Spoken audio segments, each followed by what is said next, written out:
Hello, my friend. Today I will tell you another long-forgotten legend. Close your eyes and let the magic transport you to Middle-earth. Our journey begins.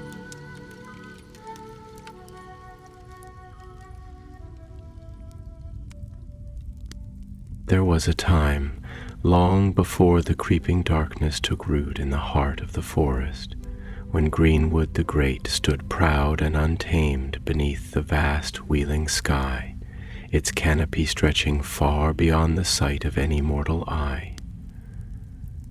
The trees, ancient even then, lifted their boughs as if whispering secrets to the stars, their great limbs adorned with emerald leaves that shimmered like polished gems under Ithil's silver light. The rivers, fed by pure springs deep in the mountains, wove like ribbons of crystal through glades where light danced unhindered, and the very air seemed to hum with the quiet music of a world still whole, still unmarred by shadow.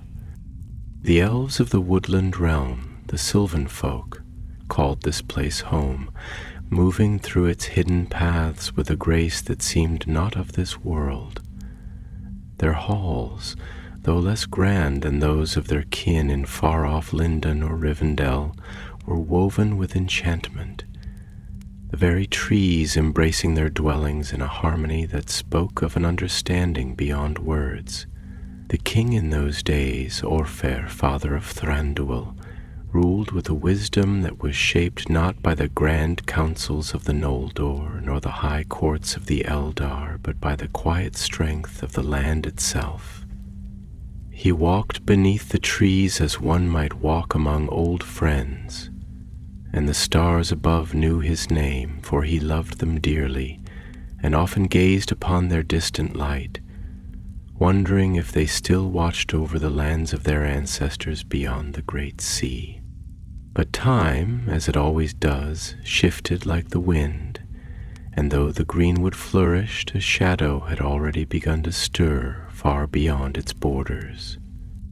It began as all great changes do, not with a sudden calamity, not with the fire and thunder of war, but with something far quieter, something unseen, creeping like roots into the very fabric of the world. To most, it was nothing more than a feeling, a whisper too faint to catch with the ear, a hush that settled upon the leaves when the wind should have stirred them. The birds, whose songs once wove through the air like golden threads, fell silent in the southern reaches of the wood, their absence more telling than 1,000 words. Orfair, wise though he was, did not heed the warnings at first. He was a king of the wood, not of stone towers and great cities and the affairs of distant lands, of Númenórean kings and their mighty fleets, of the Noldor who still looked westward, of Sauron whose name was still only spoken in hushed voices, were not his concern. The trees do not whisper of war, he would say to those who worried over the tidings brought by wandering messengers. The rivers do not speak of conquest. The wood is still strong, and we are of the wood. And yet, as the years stretched on, the greenwood began to change. In the southernmost glades, where the grass had once grown lush and soft beneath the feet of wandering deer, a darkness took root. It was not an invasion of steel and fire, nor a war waged in the manner of kings, but something more insidious. The trees there grew sickly, their bark splitting in long, jagged scars, as though something unseen gnawed at their hearts from within. The air turned heavy, thick with a mist that did not rise with the dawn, a mist that clung to the earth as if reluctant to leave. It was in this place that Dol Guldur would rise, though in those days it was still but a nameless ruin, a place forgotten by time and reclaimed by shadow, and somewhere within its depths something stirred. The years passed, and the greenwood continued to darken. By the time Orifer had seen enough to understand that this change was not the natural cycle of the world, that something unnatural had taken root in the heart of the forest, it was too late to ignore it. Messengers were sent not only to the wandering Avari and the few remaining Nandor, but beyond the wood, to the realms of the Dunedain, to Lindon, to the dwarves of Khazad-dûm, and to those who still walked the wild lands, ever watchful for the return of a greater darkness. In time word came that a council was to be held, and so Orifer traveled beyond his realm, leaving behind the ancient halls of his kin to stand among the rulers of the world. The White Council would not yet exist in those days, for Saruman and Gandalf had not yet been sent from the west, and the time of great alliances had not yet come. But those who still held power gathered in Rivendell, and there, beneath the stars, they spoke of the shadow that grew in the south.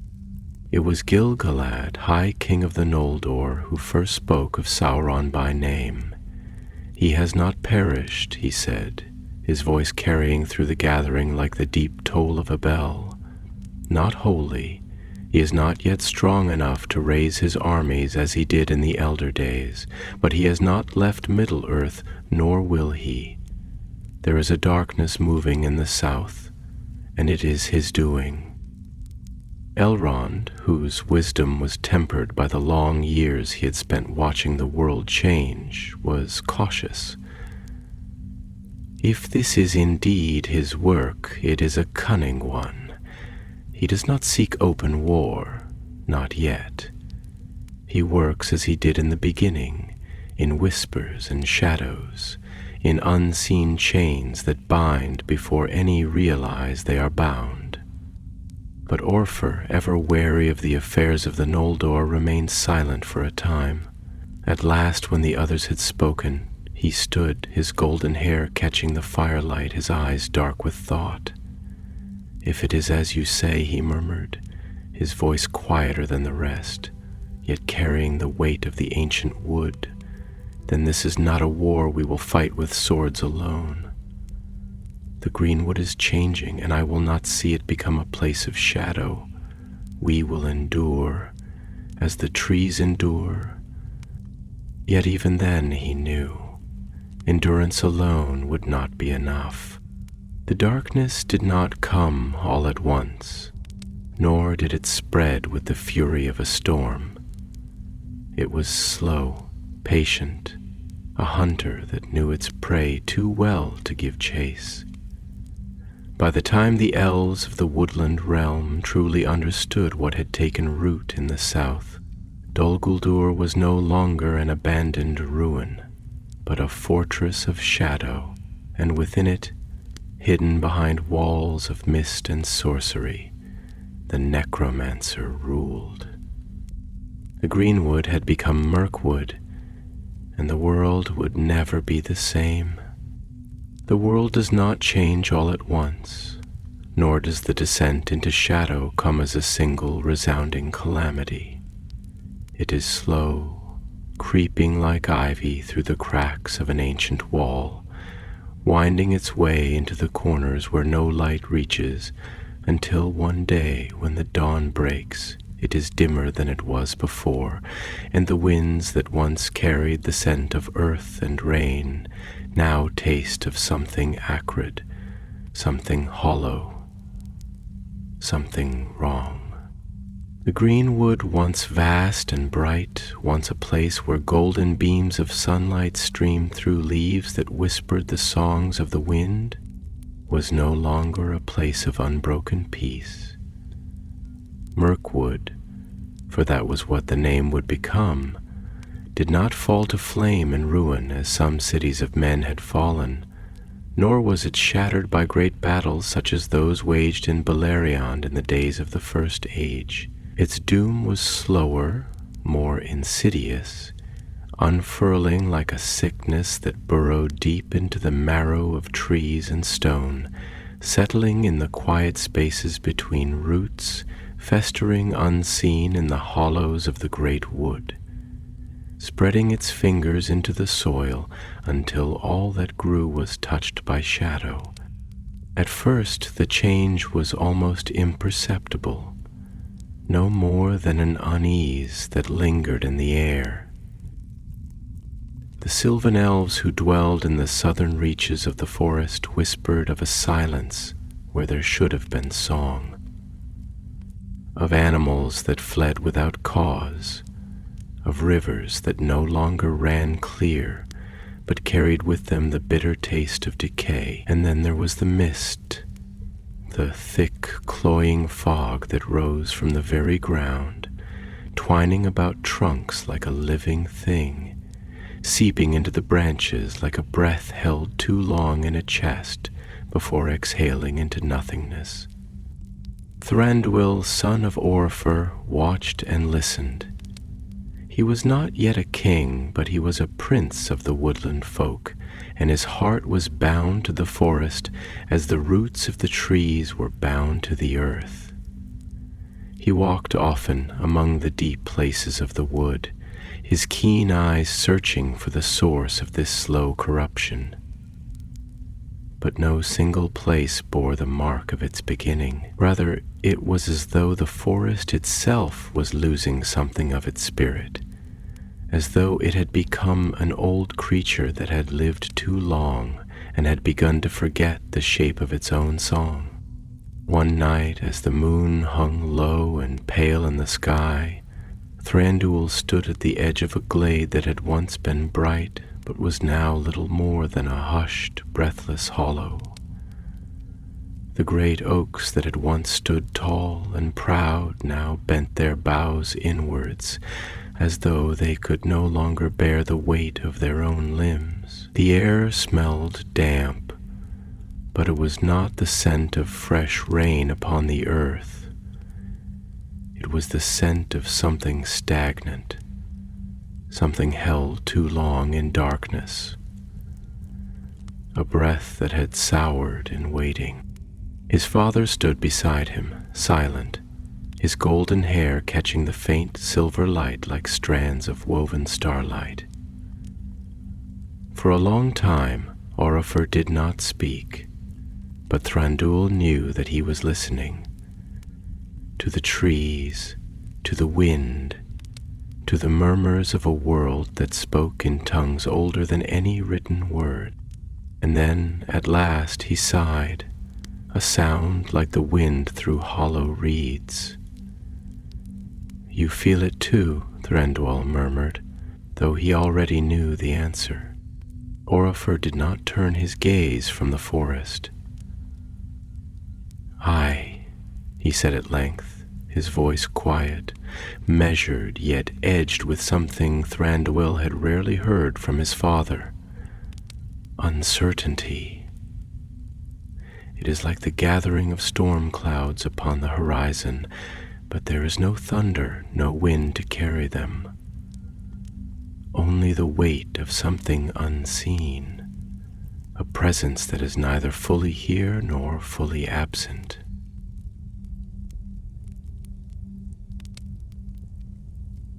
Thranduil studied his father's face, searching for some glimmer of certainty, some spark of the fierce resolve that had carried Orifer through wars and long years of wandering, through battles, fought and won.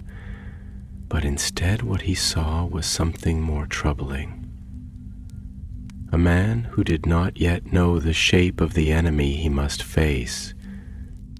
For long moments neither spoke, and then Orifer turned, fixing his son with a gaze that seemed to see beyond the present moment, beyond even the long years ahead. "If the land is sick," he said at last, "then we must seek the cause of the sickness. And if it cannot be healed, then we must be prepared to leave it behind." Thranduil's breath caught in his throat.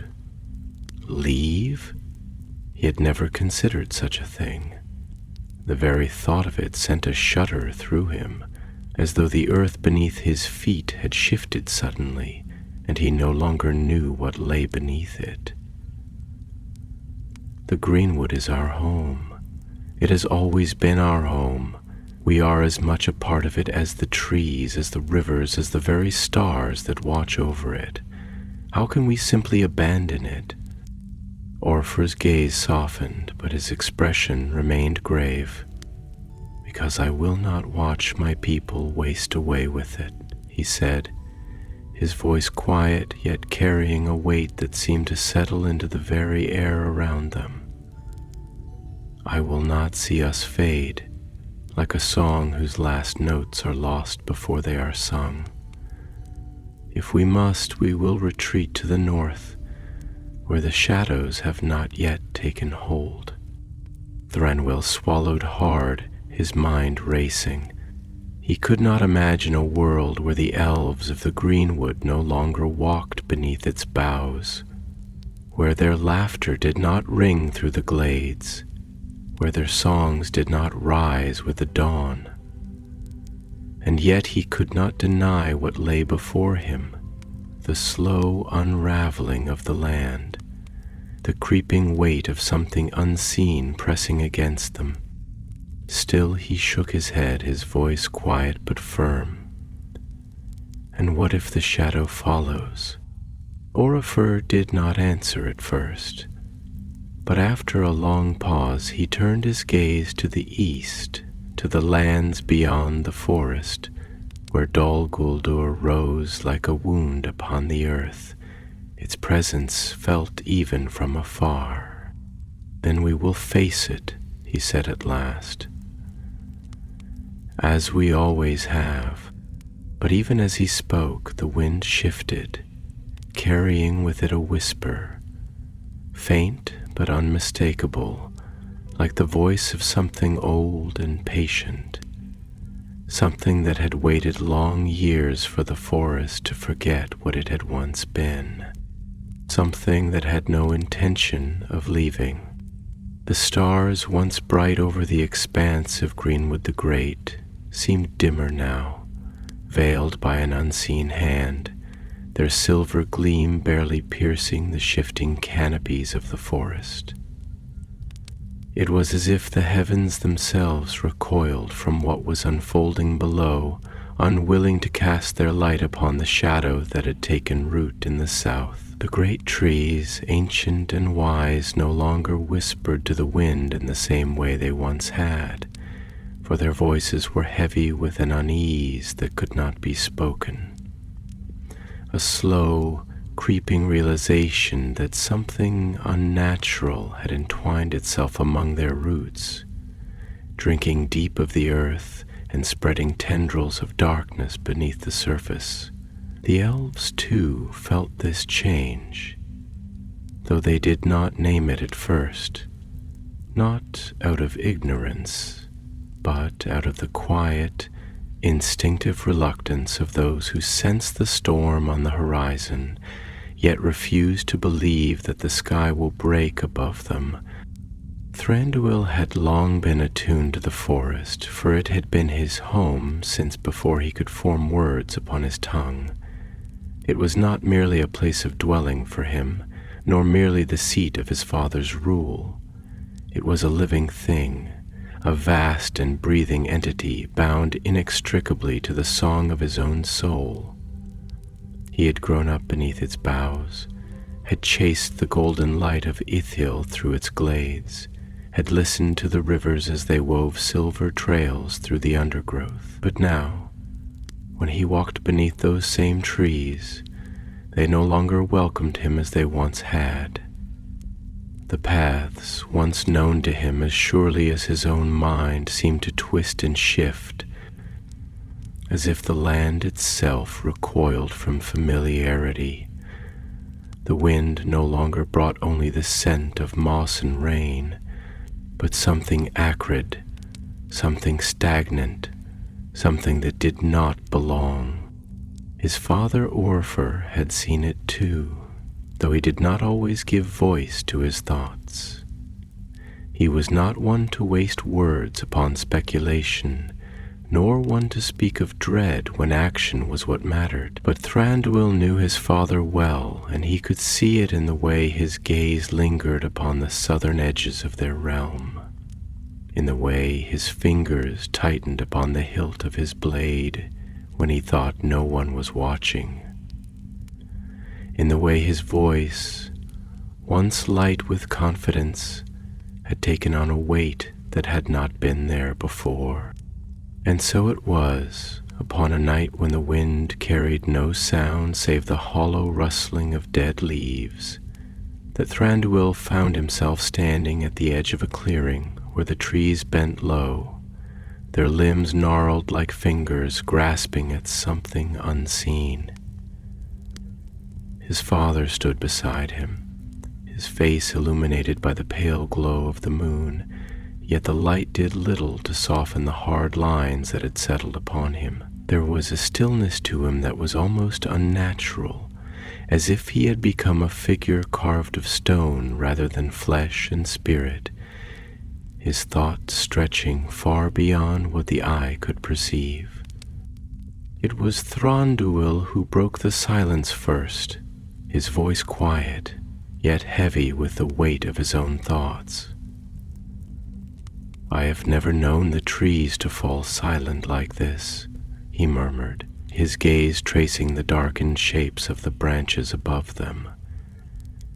"It is as though they have become deaf to the wind, or else too afraid to answer it." Orford did not answer at once. He let the words settle into the air between them, lingering like the last note of a fading song, before he exhaled a slow, measured breath. "They do not answer," he said at last, his voice low, contemplative, "because they do not know who listens." Thranduil turned to him then, his brow furrowed. "What do you mean?" Orifer's gaze did not shift from the horizon, from the south, from the place where Dol Guldur now stood as a silent wound upon the land. "There was a time," he began, his voice carrying the cadence of one who recalls a story long buried, "when the world was young, and the trees knew the voices of those who walked among them. They did not fear the footsteps of the Eldar, nor did they shrink from the laughter of our people. But the world changes, Thranduil, and when a thing that has long been safe begins to fear, it is because something else has begun to listen, something that does not belong." Thranduil frowned, his fingers tightening at his sides. The words unsettled him, not only because of what they implied, but because he had felt it too. The presence of something unseen, something that did not walk upon the earth as they did, nor speak as they did, but something that was there nonetheless, woven into the very fabric of the land, coiling itself like a great unseen serpent through the roots and the hollow places of the wood. "We cannot turn away from this," he said after a long moment, his voice quiet but resolute. "If we do not act now, if we do not name what we fear, then the fear itself will take hold of us before the enemy ever does." At this Orifer turned to him at last, his gaze sharp, piercing in a way that Thranduil had always found both comforting and unnerving. "You speak wisely," his father said, nodding slowly, "but wisdom alone will not be enough. If we are to face what comes, then we must know what we stand against." Thranduil hesitated, his mind racing with possibilities, with thoughts that he had not yet spoken aloud. "The wise have spoken of a presence stirring in the south," he said at last. "Some say it is no more than a spirit of old, something left behind by Morgoth's fall, a remnant with no form, no name. Others He hesitated then, unwilling to speak the thought aloud, as if giving it shape would make it more real. Others believe it to be Sauron. Orpher's expression darkened, his jaw tightening. "Then we must know the truth," he said firmly, his voice brooking no argument.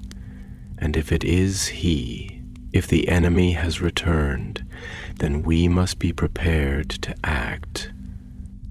Thranduil studied his father's face, searching for some flicker of doubt, some hesitation, but he found none. His father had always been decisive, unwavering in his convictions, yet there was something in his voice now that unsettled him, a fire that burned not with the wisdom of patience, but with the fierce resolve of a warrior who has already chosen his course, no matter the cost. And for the first time, a deep and gnawing fear took root in Thranduil's heart. A fear not for himself, nor for his people, nor even for the greenwood itself. It was a fear for his father, for the path that Orpher would choose to walk, for the battle he would soon take upon his shoulders. For he knew that Orpher was a king who would never kneel. And he knew, deep in his bones, that such a man would sooner fall than flee. The wind, which had once carried with it the soft murmur of green leaves shifting in golden sunlight, now swept through the trees with a breath more akin to a sigh of sorrow, a whisper of something lost and unrecoverable. The greenwood had begun to change, and though the transformation was not yet absolute, its presence was felt like the first cold gust before a long and terrible winter. The trees, tall and noble, no longer stood as freely as they once had, their branches twisted in places, as if bending away from something unseen. The ground, rich and soft in the north, grew darker as one traveled southward, where the roots seemed to rot in their beds, and the scent of damp earth carried with it a trace of something metallic, something unnatural, something that did not belong in a living forest. It was in this world, upon the precipice of shadow, that Aurifer, king of the woodland realm, made his choice. The whispers of the wise, the distant tidings from beyond his borders, spoke of a growing shadow in the east, of a presence that stirred in Mordor beyond the mountains of ash. But it was not Mordor that Orpher feared.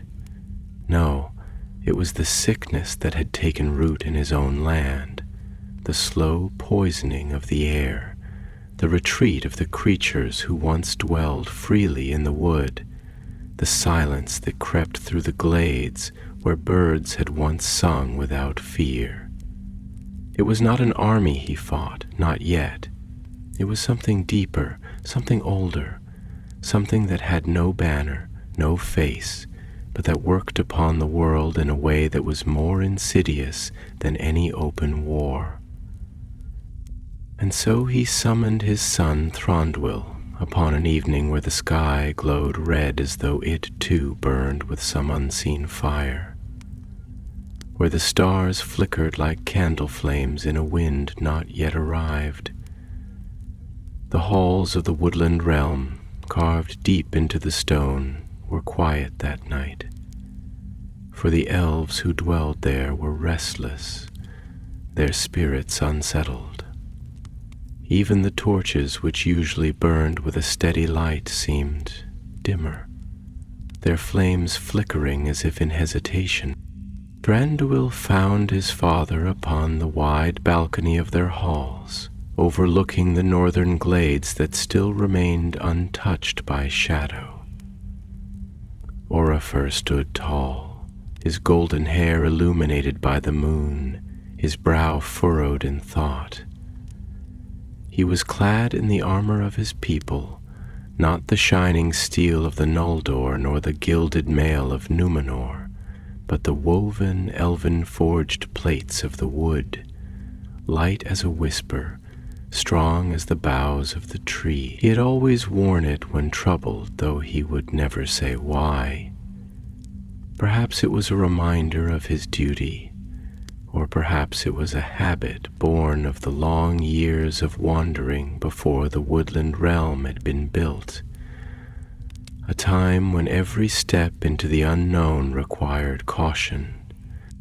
"You called for me," Thranduil said at last, stepping beside his father, though he already knew why he had been summoned. Orfer nodded, though he did not look away from the forest. His gaze remained fixed on the farthest reaches of the wood, where the treetops dipped into mist, where the land sloped downward into shadow. "I have made my decision," he said, his voice steady, though there was something behind it. Not doubt, but weight, the burden of a choice that would change everything. Thranduil inhaled deeply, filling his lungs with the cool air of the night, though it did little to steady the unease growing in his chest. "And what is it that you have chosen?" he asked, though in his heart he already knew the answer. At this, Orfer finally turned to face his son, his expression unreadable, the pale starlight reflecting in his keen gray eyes, eyes that had seen the world shift and break and heal again.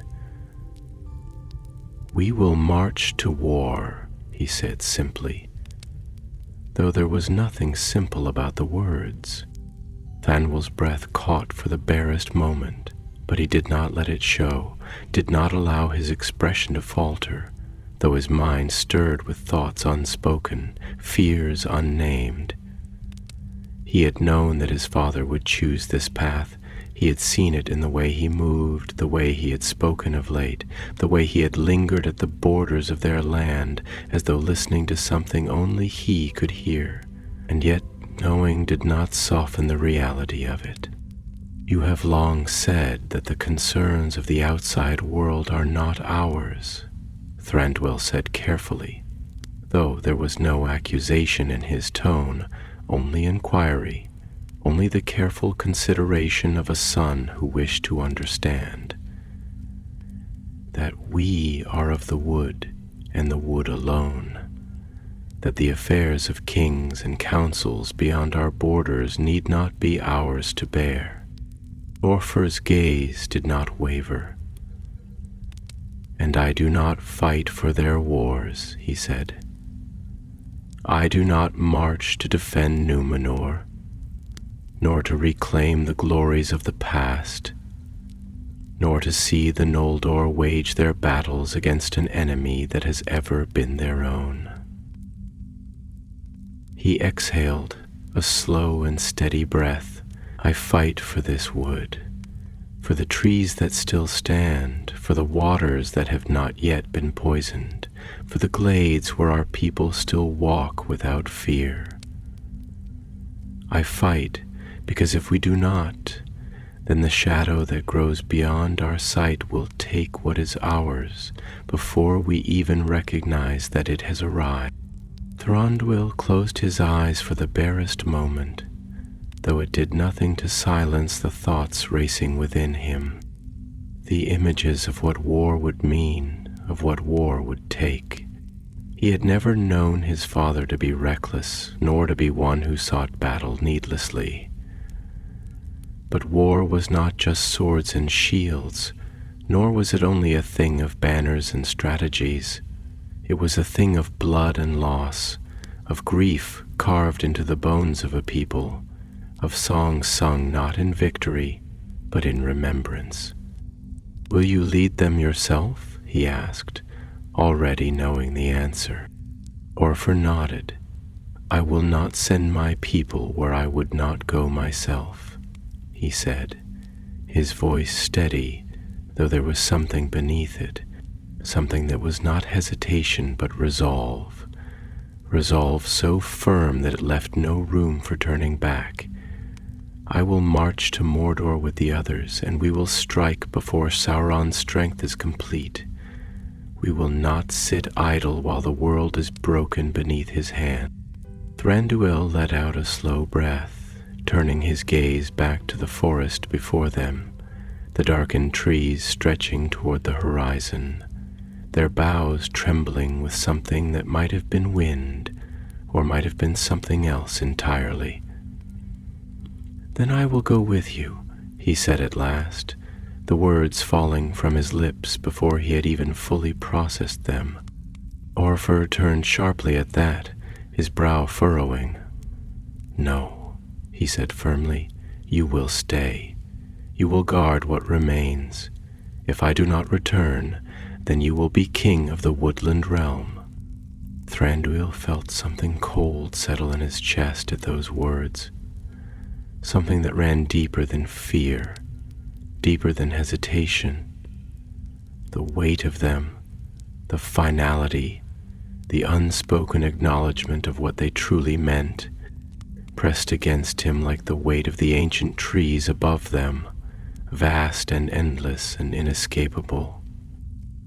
And yet, even as the night stretched on, even as the wind howled through the glades like a distant lamentation, Thranduil knew that his father had already made his choice, and nothing he said would change it. The sky was heavy that evening, the weight of it pressing down like a great hand upon the world, thick with the scent of rain that had not yet fallen, with the hush of something unspoken, something vast and inevitable.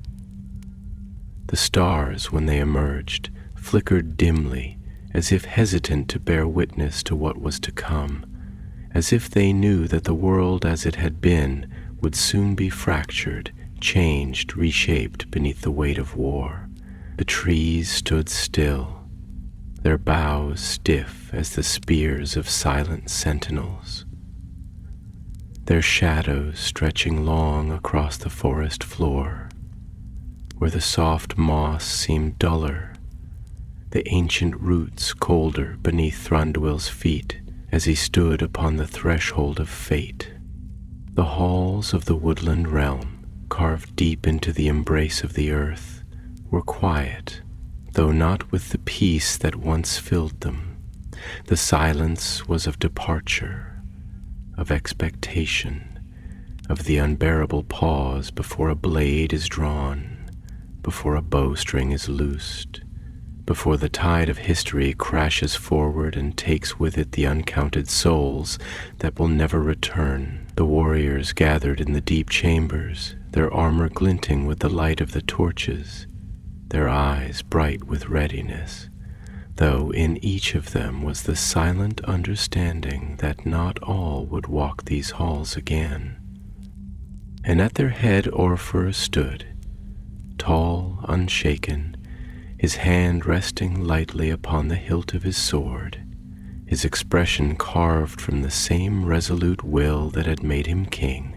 He was a warrior of the old ways, a king of the wildwood, of the shifting green and gold, of a land where the song of the leaves was older than stone, older than the might of Númenor, older even than the darkness that now stirred beyond the mountains of Mordor. And yet, even now, Thranduil saw something deeper in his father's gaze, something unreadable, a shadow of thought that was neither doubt nor regret, but the acceptance of a road that had already been set, a tide that could not be turned. Thranduil took a slow breath, steadying himself, feeling the weight of his father's words from the night before settle more deeply into his chest, the inevitability of them pressing against his ribs like armor that was too tight. He was not to go. He was to stay, to rule, to wait. The words tasted bitter in his mouth, as if they had been spoken by someone else, as if they belonged to another life entirely, and yet he could not defy them, for they had been spoken not as a suggestion, not even as a request, but as a command, as the final decree of a king who had already stepped beyond the threshold of peace into the realm of war. At last he spoke, his voice measured, though the weight of his heart was in every word. "If you go to battle, if you leave these halls, you must promise me something, Father," he said. And the words felt heavier than he had intended, as though they carried more than their simple meaning, as though they bore within them the fear he would not name, the grief that had not yet come but already lurked in the marrow of his bones. Orpher turned to him fully then, his gaze steady, unyielding. "And what is it that you would ask of me?" he said, though he already knew the answer. "That you return," Thranduil said, the words simple, yet filled with all the unspoken things that had no place in war. He did not say what he truly meant, did not say, "Do not leave me," did not say, "Do not fall, do not become one more name whispered in sorrow, one more loss that I must bear." And yet Orpher understood.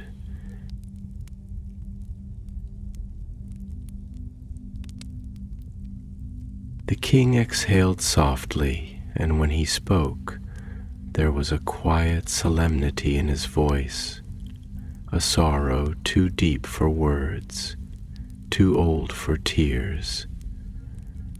"There is no promise I can give that will change what is meant to be," he said, though there was no resignation in his voice, only certainty. "I do not fear death, my son.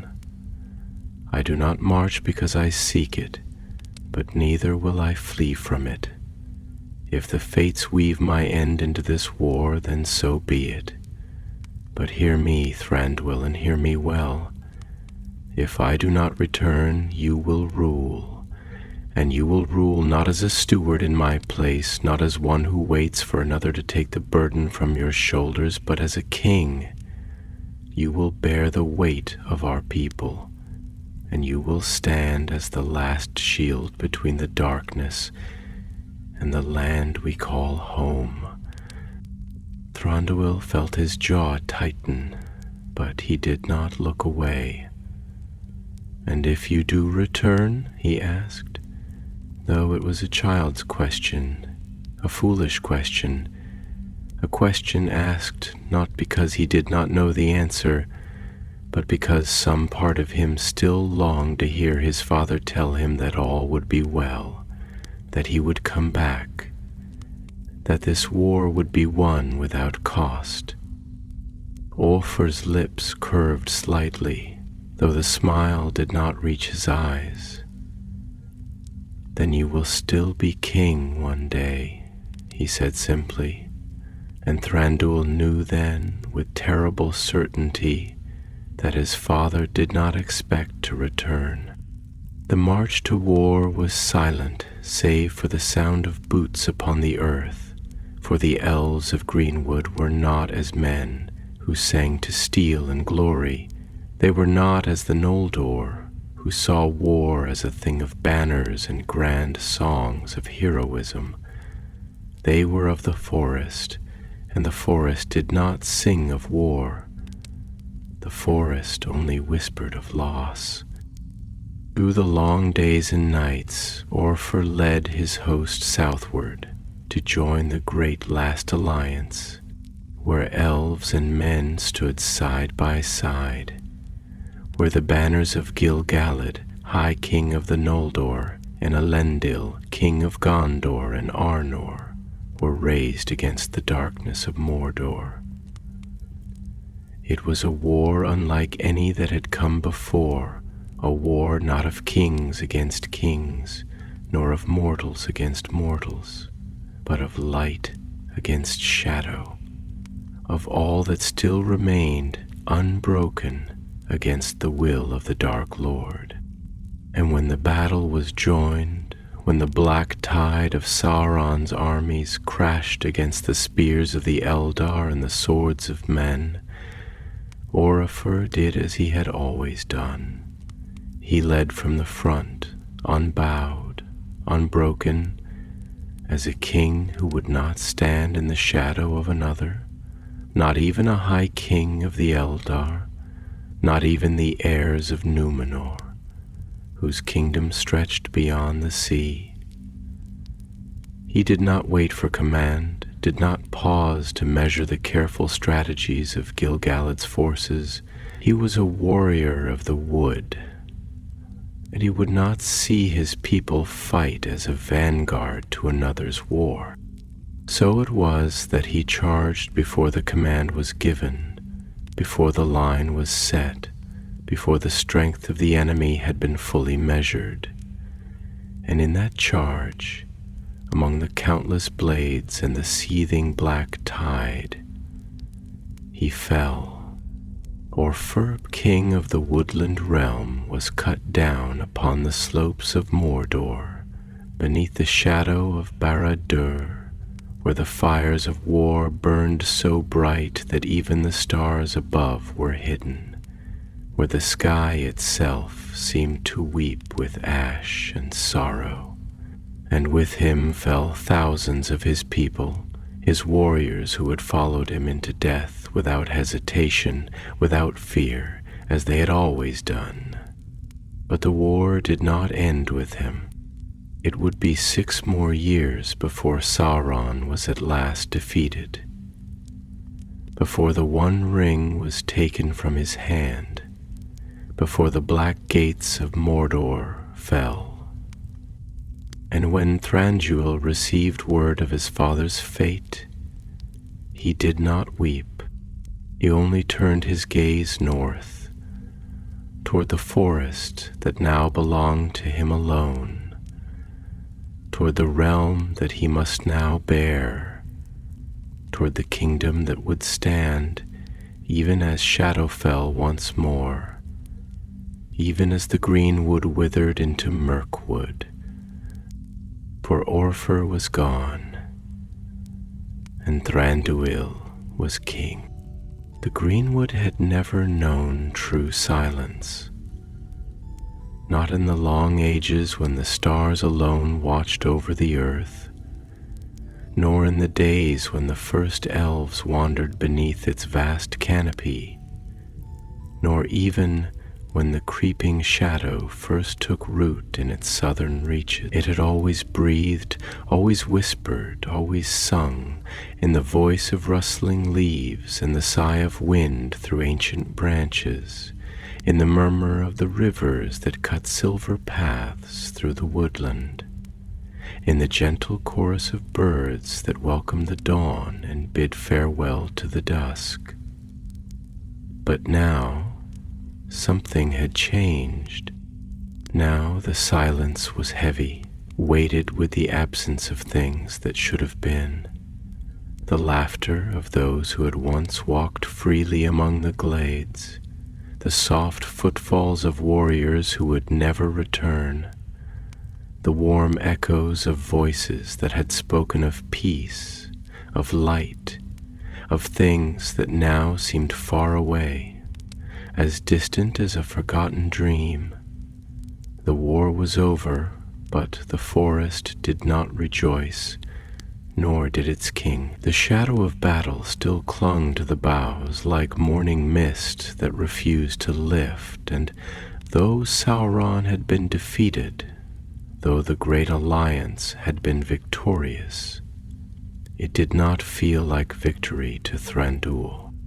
He stood upon the high ridge that overlooked the deep valleys of his home, gazing out upon the land that was now his to rule, his to protect, his to bear.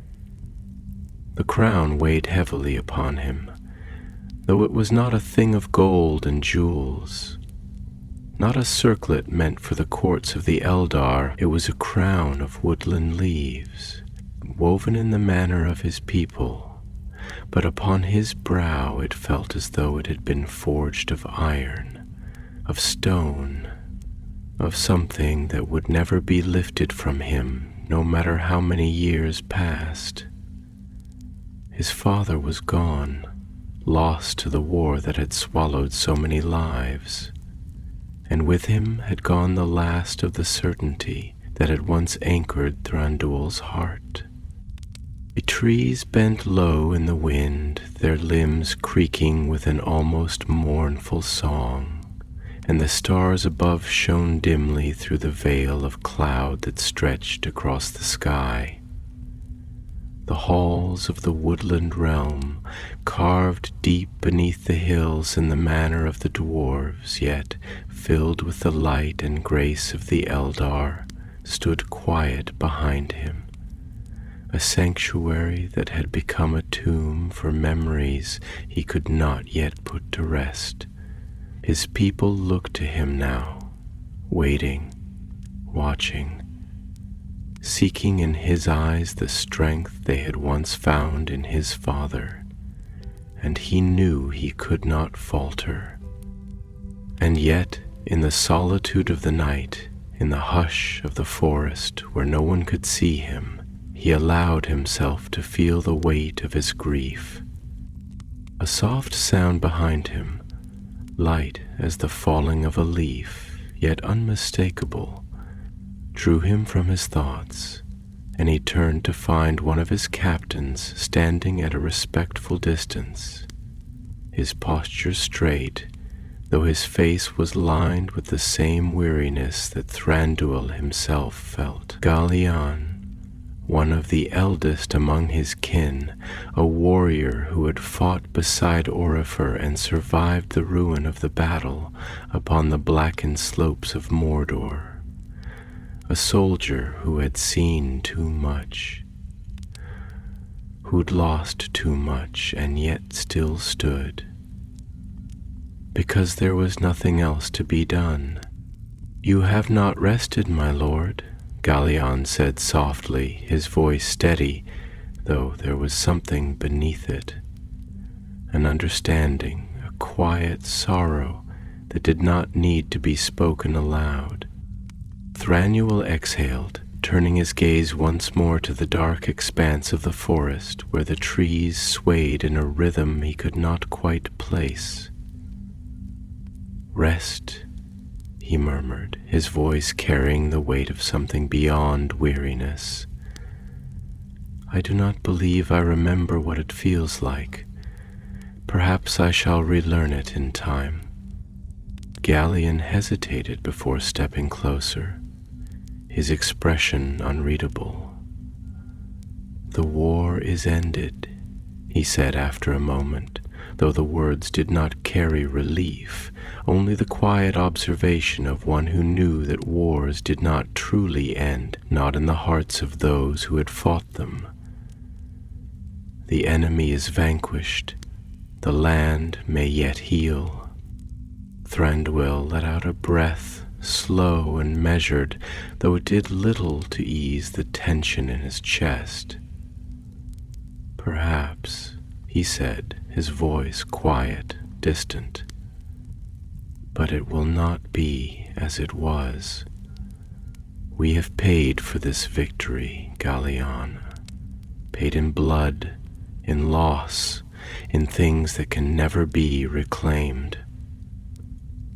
The greenwood has changed, and I fear it will not remember the days before shadow touched its heart.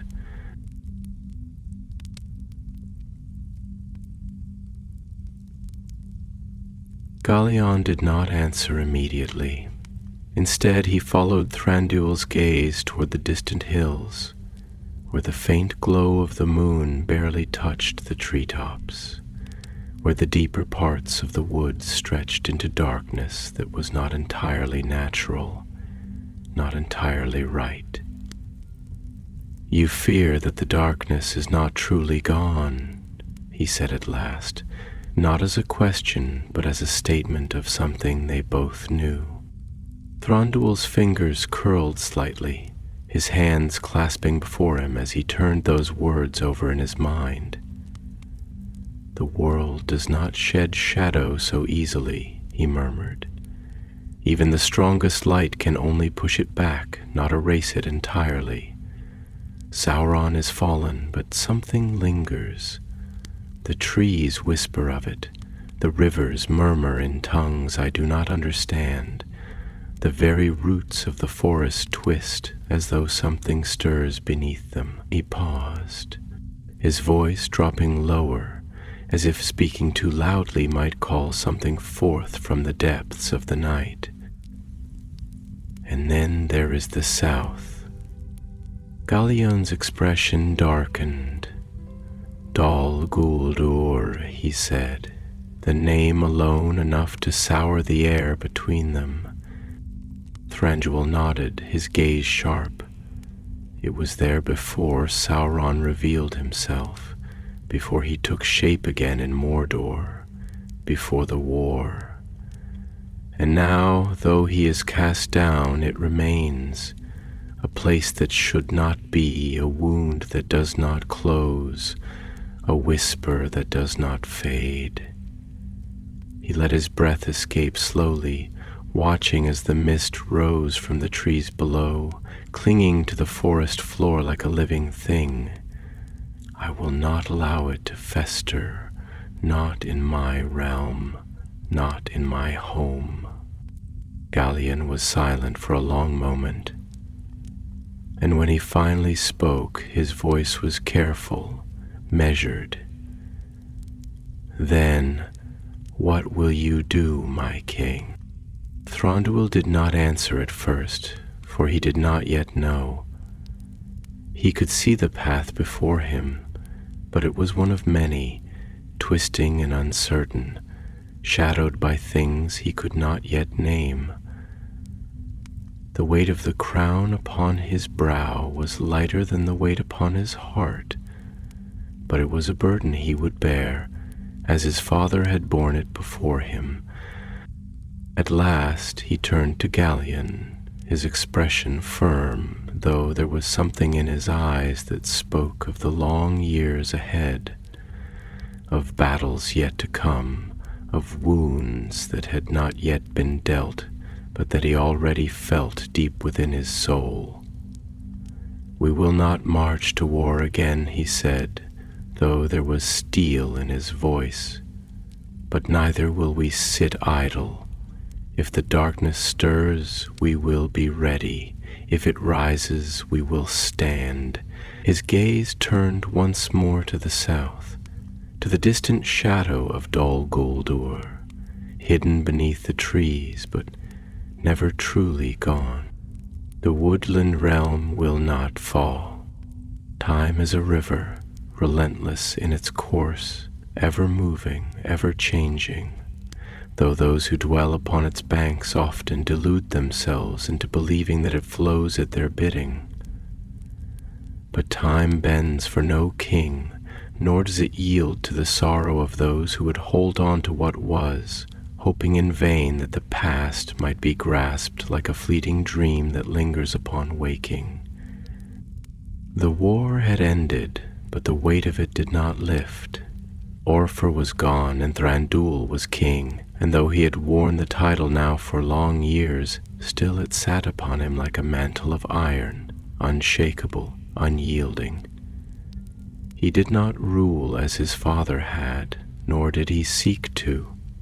He had learned from Orpher's fate that pride alone was not strength, that valor could not guard against ruin, that a king's duty was not only to lead his people into battle, but to keep them from it when he could. And so he ruled with caution, with patience, with a mind that saw the long road rather than the immediate moment. But the years wore upon him, as the sea wears upon the shore, and though he did not falter, though his kingdom remained strong, something within him had hardened. A quiet sorrow buried deep beneath his resolve, an ember that had once been a flame, now dimmed but never extinguished. He walked often in the northern reaches of his realm, where the trees still stood tall and proud, where the air was crisp and clean, untouched by the foulness that lurked in the south. Here, beneath the canopy of green and gold, the light of the stars still found its way through the leaves, dappling the forest floor with silver, and the rivers ran clear, their waters carrying the voices of the wood like a song half remembered. It was a place of solace, and yet, even here, he could not escape the weight of what he knew, that the greenwood was changing, that something stirred beyond the reach of sight, something patient, something watching. The south was no longer as it had been. Dol Guldur remained, a wound upon the land that refused to heal, a presence that had not been driven away even when Sauron had fallen from his throne in Mordor.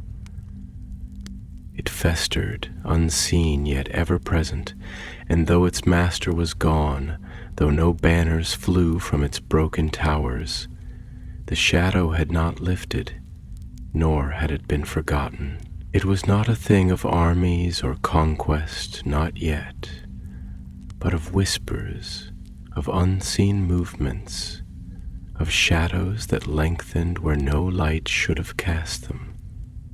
And though the wise turned their eyes elsewhere, though the great lords of the world spoke of peace and rebuilding, Thranduil knew better. He had walked among the trees, had listened to their voices, had felt the slow creeping decay that gnawed at the edges of his realm like frost upon autumn leaves. And so he gathered his captains, Galion among them, in the deep halls beneath the earth, where the stone held the quiet weight of centuries, where the flickering torchlight cast long shadows upon the walls. They stood around him, warriors all, their armor light and supple, their hands resting upon the hilts of blades that had known the taste of war. Their faces were calm, yet there was something beneath their stillness, something that mirrored what lay in Thranduil's own heart. The understanding that peace was not to be trusted, that the world did not rid itself of darkness so easily, that the war they had won might not have been the last. For a time he did not speak. He let the silence settle between them, let them feel the weight of it, the hush of the stone halls pressing close, the distant echoes of the river that ran beneath their feet, winding through the caverns like the veins of the mountain itself. At last he turned his gaze upon them, his voice quiet, measured, yet carrying with it the gravity of a king who spoke not in haste, but in certainty. "You have walked the edges of our borders," he said, his eyes moving from one face to another, seeking the truth in their expressions before they could give it voice. "You have seen what I have seen. You have felt it, though it does not yet name itself." He paused, his fingers tracing absently over the curved edge of the oaken throne where he stood. "Tell me what you know." Galion was the first to step forward, his movements precise, yet not without the weight of thought. He had been at Thranduil's side since the earliest days, since the first march to war, since the fall of Orpher upon the slopes of Mordor. If there was one among them who knew the ways of shadow, it was him. And when he spoke, it was with the voice of one who had long learned not to dismiss fear as mere illusion. "The South does not sleep," he said, and the words were simple, yet they carried with them an unease that could not be ignored. "The trees no longer root as deeply as they once did. The rivers that run from those lands carry with them a bitterness that was not there before. The animals flee, though they do not know what they flee from. And there are places, my Lord, places where the air is thick, where the light does not reach, where even the wind will not pass. He hesitated then, and when he spoke again his voice was lower, as if he feared that what he said might bring forth something waiting in the dark. And there are voices.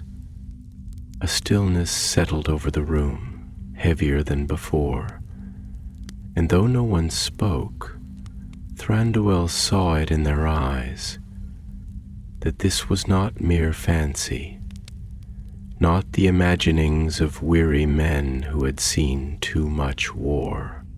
Voices, Thranduil repeated, though he did not need to ask what Gallion meant. Gallion inclined his head, his expression unreadable. Not the voices of men or orcs, nor even those of the wraiths we have known before. They are older. They do not speak as we do. They do not call, nor do they command. They only whisper. And when you have heard them, you do not forget. Thranduil exhaled slowly, his mind turning over the words, his thoughts drifting back to the nights when he himself had stood at the edge of the southern borders, where the trees grew sparse and the ground felt wrong beneath his feet, where the stars above seemed further away, as though they too would not look upon what lay below. For a long moment he did not speak, and then at last he straightened, the weight of his own certainty settling upon him like a cloak. "We will not march to war," he said at last, and his voice was steady, unwavering, though he did not miss the flicker of uncertainty in the eyes of some who stood before him. "Not yet, but neither will we turn away." His fingers curled slightly, his grip tightening upon the carved wood of the throne. "We will watch, we will listen. We will stand guard upon the edges of the world that others have forgotten. And if the darkness rises again, if it seeks to claim the greenwood as its own, then we will be ready." The silence that followed was not the silence of uncertainty nor of doubt, but of understanding. The warriors before him nodded, one by one, and when they left the chamber their steps did not falter, for they knew now, as they had always known, that their king would stand between them and the dark, as long as he still drew breath. And so the woodland realm endured. But Mirkwood had begun. Time was no longer a gentle current in the woodland realm. It did not flow as it once had, a slow and peaceful river winding through the years, bearing the weight of memory like fallen leaves upon its surface. Now, time was a gathering storm, a thing of weight and urgency, pressing down upon the green boughs of the forest with an unseen, unbearable force. It stretched not in the way of a warm summer's evening, lingering in golden light, but in the manner of a night that refused to end, a dusk that never quite gave way to dawn. And in that unrelenting twilight, the greenwood began to fade. No, not all at once. It was not the way of darkness to fall in great strokes, like a fire that devours a field in a single night. It was slow, patient, deliberate. It began with the subtle things. The trees in the southern reaches, once tall and proud, grew twisted and sickly, their bark cracking as though something within them rotted from the inside out. The grass beneath them shrank away, and where the soft hush of wind had once stirred the leaves into a ceaseless whisper, now there was stillness, a silence that clung to the air like an unspoken warning. The waters that had once run clear from the highlands became darkened in places, heavy with a strange mist, curling at the edges of the forest like the breath of something watching, waiting. And then there were the shadows. They were not of stone nor leaf, nor any natural thing, but of something deeper, something woven into the very air itself. They moved where shadows should not move, stretching too long, bending in ways that defied the shape of the trees that cast them. Even when the sun was high, even when the moon rode bright in the sky, they remained, pooling at the edges of clearings, creeping like ink spilled upon the fabric of the world. The elves of the woodland realm, long attuned to the songs of the earth, felt it in their bones. The land was holding its breath. Thranduil knew it too. He stood at the threshold of his halls, beneath the boughs of the ancient beech trees that had sheltered his people for centuries. The sky was a deep bruised gray, heavy with unfallen rain, though the storm had not yet come. The air was thick, damp with the scent of wet earth and growing things, but there was something else beneath it, something that did not belong, a wrongness that could not be named, only felt, like the faintest vibration in the ground before an earthquake, like the whisper of a tide before it swallows the shore. At his side, Galion waited, his arms crossed, his brow furrowed. He had been silent since their patrols had returned, their reports heavy with things half seen, half understood. He had been patient, waiting for Thranduil to speak first, but the words did not come easily. At last the king exhaled, slow and deep, his gaze lingering on the southern edges of the forest, where the trees grew thinner, their leaves darkened with something more than mere shadow. "It is not war," he murmured at last, and the words did not hold relief, only a deepening of the weight already upon them. "It is not an army, nor banners marching upon our borders, and yet—" He let the sentence hang there, unfinished, as though saying it aloud might give it more shape, more form. Galion nodded, his expression unreadable, though the tightness in his jaw betrayed the thoughts turning in his mind. "And yet it is something," he said quietly. "Something real, even if it does not name itself. My lord, we have seen its signs for years, but never like this. Never so close. The creatures flee north, the very earth grows weary beneath our feet, and the voices—" He paused, glancing at Thranduil, searching his face for some confirmation of what they both knew. "The voices are growing louder." Thranduil's fingers curled slightly, his hands tightening at his sides, though his expression remained calm. The voices— they had spoken of them in whispers before, had dismissed them as tricks of the wind, as the restless murmurs of trees that had long felt the weight of years. But they were no longer whispers in the wind. They were nearer now, carried on the still air, words that did not belong in any tongue that had ever been spoken in the woodland realm. "Have you heard them yourself?" Thranduil asked, his voice quieter now, though there was no doubt in it. Gullion hesitated, but only for a breath. Then he inclined his head. "Once," he admitted, "not long ago, south of the river, near the edge of the Narrows. It was faint, but it was there. I do not know the tongue, my lord, but I know this, it was not the voice of anything that lives. A chill ran through Thranduil's spine, though he did not let it show. He had never been a king to bow before fear, never one to shrink from the unknown. And yet there was something about this, something older than fear itself, something that did not belong in the waking world. For a long time he said nothing.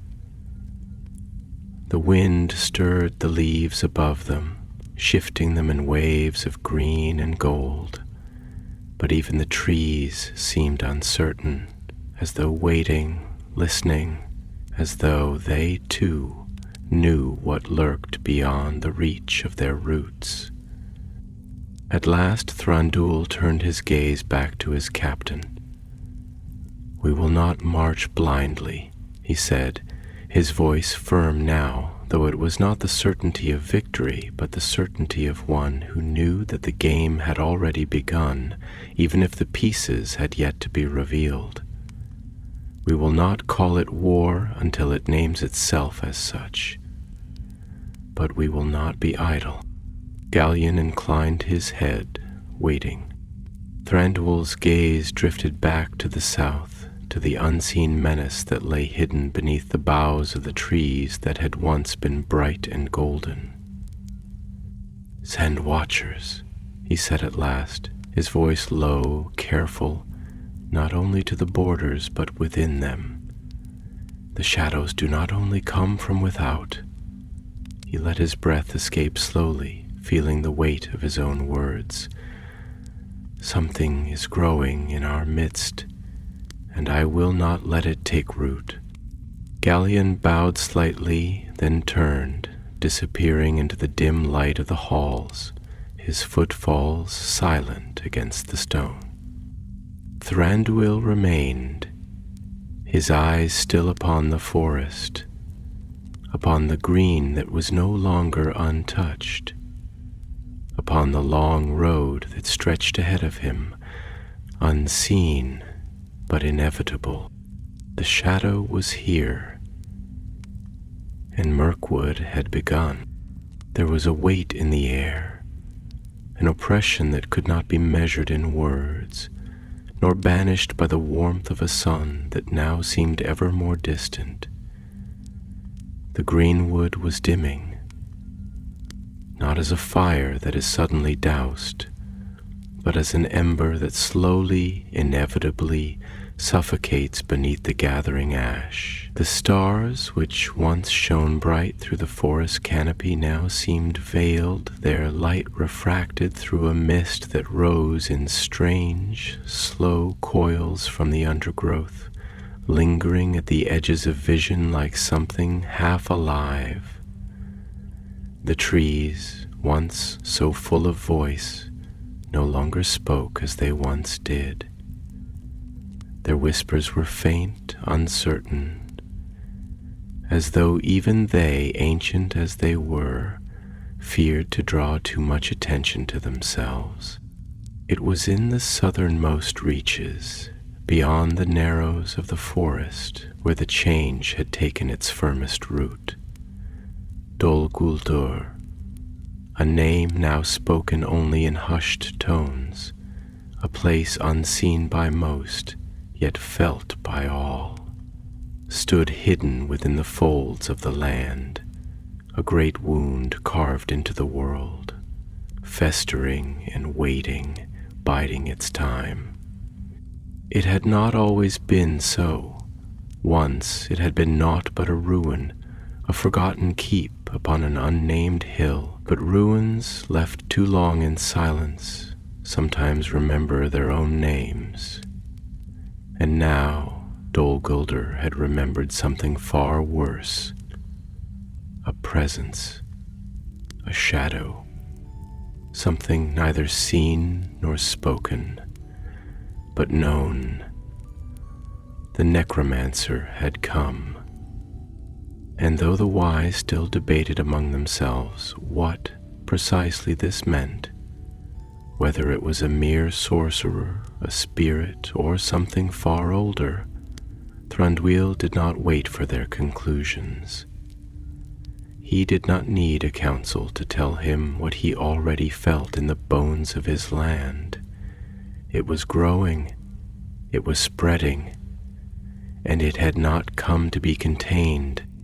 Thranduil stood at the edge of the great stone terrace that overlooked his halls, his gaze set upon the darkened south, his expression unreadable, though within his thoughts moved like the currents of a deep river, unseen but ceaseless. The forest stretched vast before him, rolling in endless waves of green and gold, but it was no longer whole, no longer untouched. There was a sickness growing at its heart, something slow, insidious, reaching outward like roots burrowing into the soil, like fingers creeping toward the throat of something still struggling to breathe. Mirkwood. He did not speak the name, but he felt its presence, felt it pressing against the world like a thing alive, like a whisper that had outgrown its silence and now sought to be heard. Behind him, Gallion approached, his footfalls near silent against the stone, but not so silent as to be unseen. He had served long, had watched the years carve their weight upon his king's shoulders, and though he knew better than to speak of it openly, the silence between them now was heavy, not with comfort but with knowing. "My lord," Gallion began at last, and though the words were simple, they carried the weight of something long considered, something not lightly spoken. "The scouts have returned. The news is troubling."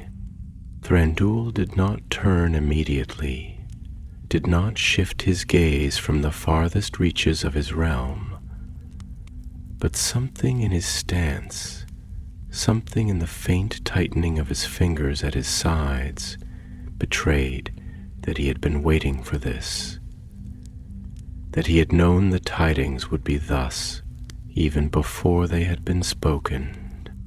"Tell me," he said at last, his voice quiet, but with the clarity of one who had long ruled, who had long learned that knowledge, no matter how bitter, was always better than ignorance. Gallion exhaled slowly, his hands clasped before him, though there was something in his stance, something rigid, restrained. "It is as we feared," he said. "The southernmost paths are no longer safe. There are things that move now where nothing should move. And there are voices, my lord." He hesitated for a moment, but when he spoke again there was no room for doubt.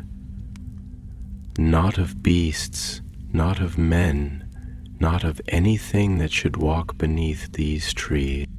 Thranduil turned then, slowly, his gaze meeting Gallion's, and for the first time there was something there beyond his usual cold composure. Not fear. No, not fear. But something else, something deeper, a knowing. "How many have heard them?" he asked. Gallion was silent for a moment, as though weighing whether to soften the truth, whether to ease the burden even slightly. But in the end he did not. "Too many." Thranduil inhaled slowly, closing his eyes for but a moment, feeling the weight of the forest pressing against him, around him, as though it too was listening, waiting, bracing for what was to come. "And the creatures?" he asked, though he already knew the answer. Gallion's jaw tightened slightly. "They flee north, even the great stags, even the wolves and the birds." He stopped, as though the thought itself was too strange to put into words. There are fewer of them now. Not all are gone, but they do not sing, my lord, not as they once did.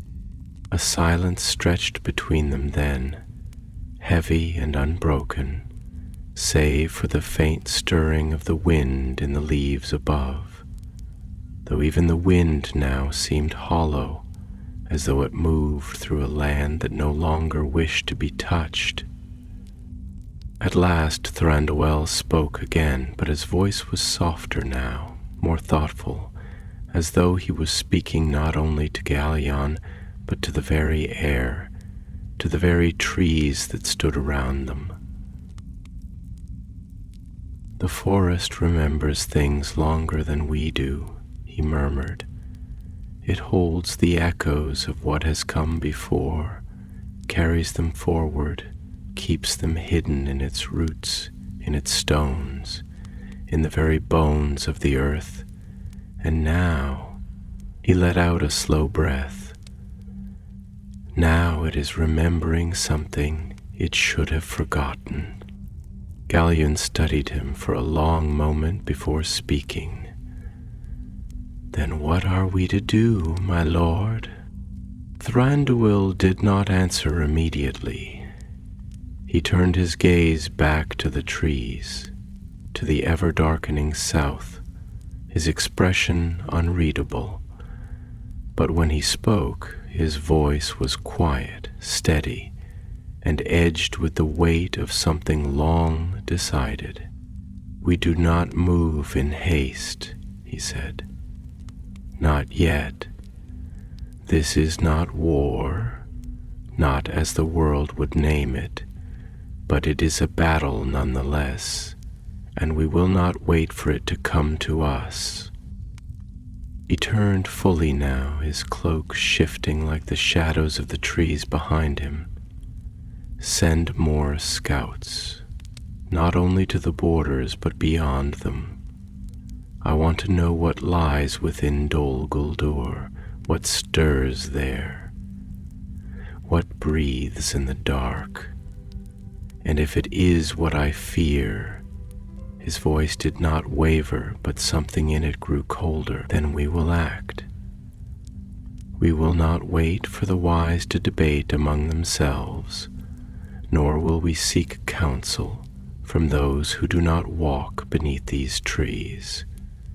This is our land, and if it is to be a battlefield, then we shall choose the ground upon which we fight. Galion bowed slightly, and without another word he turned and disappeared into the shadows of the halls. Thranduil remained, standing at the edge of the world he had known, upon the threshold of something unseen, something that had already begun to weave itself into the fabric of his kingdom. The greenwood was fading, and Mirkwood was rising. There are some things that time does not heal. There are wounds that do not close, even as centuries pass over them, as trees grow and wither, as rivers carve their paths ever deeper into the bones of the earth. Shadows once cast do not fade with the coming of dawn. They linger, twisting in the places where light dares not tread. The greenwood had not fallen in a single night, nor in a single year, nor even in a single age. It had rotted slowly, as an old tree sickens from within, its roots blackening in the dark places beneath the earth long before the first leaves wither.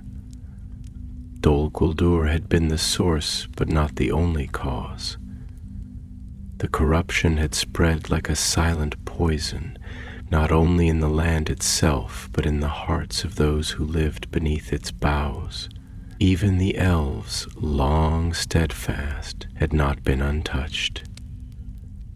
The fear had settled into them, creeping into the spaces between their thoughts, whispering that the greenwood was lost, that the golden age of their realm had passed, and Thranduil knew it to be true.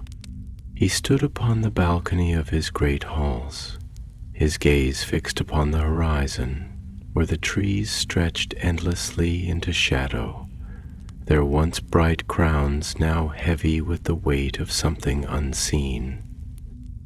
The wind was quiet tonight, carrying only the faint rustle of dying leaves and the distant murmur of the river that wound through the hidden depths of his kingdom. It was a sound he had heard for centuries, a song older than his own sorrow, but even now it did not bring him peace. Behind him, Gallion waited, ever patient, ever watchful. He had served long and well, and though he rarely spoke of his own fears, Thranduil could see them in the way he stood, in the way his hand lingered at the hilt of his blade, as though expecting a threat that had not yet named itself. "My lord," Gallion began at last, his voice quiet, measured, but carrying an urgency that could not be ignored. "The wise have gathered. They move against Dol Guldur." Thranduil did not turn, did not shift his gaze from the endless expanse of his darkened realm. He had known this moment would come. For years he had watched the shadows lengthen, had sent scouts into the depths of the southern forest, had listened to their whispered reports of things unseen, voices heard in the wind, shapes that moved where no shapes should be. He had known, even when the others had turned their eyes elsewhere, even when the wise had spoken in their councils but taken no action. And now, when the forest was already lost to darkness, when the roots of evil had twisted deep into the land itself, only now did they come. For a long moment he said nothing, only letting the silence settle between them, heavy and unbroken. Then, at last, he exhaled slowly. "So they have chosen to act," he murmured, his voice quieter than the wind. "And do they come to us as allies, Gallion, or as strangers who have only now remembered what they once swore to protect?" Gallion hesitated. "The White Council moves against the necromancer," he said, though there was something careful in his tone, something restrained. "They say he must be driven out, that the darkness must be broken before it spreads beyond the forest." A bitter smile touched Thranduil's lips, though there was no warmth in it. "Before it spreads beyond the forest," he repeated, his voice laced with something sharper than mere discontent. "They do not come for the sake of the greenwood. They come because they fear what lies beyond it." He shook his head, the old weight settling upon his shoulders like a cloak woven from the past. "They did not listen when we warned them, Gallion. They did not listen when the trees whispered of what was stirring beneath them. They waited, as they always do, until the shadow threatened their own borders, and now they expect us to stand with them." Gallion inclined his head, his expression unreadable. "Will we?" Thranduil turned at last, his gaze sharp, cold as the steel of a blade drawn in silence. "We will do what we have always done," he said. "We will defend what is ours. The wise may cast out the necromancer, but the wounds he has left upon this land will not heal with his departure. The greenwood is lost, Galleon. Even if they drive him from Dol Guldur, what remains will not be as it was. His voice dropped lower, and in it was the weight of long years, of battles fought and battles lost, of a grief too old to be named. This is no longer the forest my father ruled. It is no longer the land we once called home. It has become something else. Galleon did not answer immediately, but his silence was not one of disagreement. It was the silence of understanding, of shared sorrow, of truths too heavy to put into words. At last the captain straightened, his expression once more composed. "Then what shall we do, my lord?" Thranduil was silent for a long moment, his gaze drifting back to the darkened forest, to the shadows that stretched beyond the reach of the torches that lined the terraces of his halls. This was his kingdom now. This was what remained, and he would not abandon it. "We will withdraw," he said at last, his voice steady, though there was something beneath it, something deep and unshakable. "The South is lost. We will not waste our lives defending what cannot be saved. We will retreat to the north, to the deep places, to the strongholds where the darkness cannot so easily follow." He exhaled slowly, closing his eyes for just a moment. "The White Council will do as they will, but I do not place my faith in those who have forgotten the ways of the wood." Galan nodded once, without hesitation, without question. "Then it shall be done." And so, in the years that followed, the elves of the woodland realm drew back, abandoning the southern reaches of the forest, leaving the creeping shadows to claim what they had already taken. Dol Guldur was emptied of its master, but it was not truly cleansed, for darkness does not leave so easily. Even when the necromancer was cast out, even when the council claimed their victory, the greenwood did not recover. It was no longer Greenwood the Great. It was Mirkwood, a land of shadowed trees and whispering voices, a place where the stars did not shine as brightly, where the golden light of the sun did not reach as it once had. It was a kingdom still, and it was strong, but it was changed, and so too was its king. For Thranduil ruled now not as a king of an untamed wood, but as a sentinel upon its last threshold. He had learned long ago that the world did not give back what it took, that wounds of the land did not heal as swiftly as the wounds of the flesh. He had seen the way the world turned, and he had chosen his path. Mirkwood would endure, but it would never again be what it was.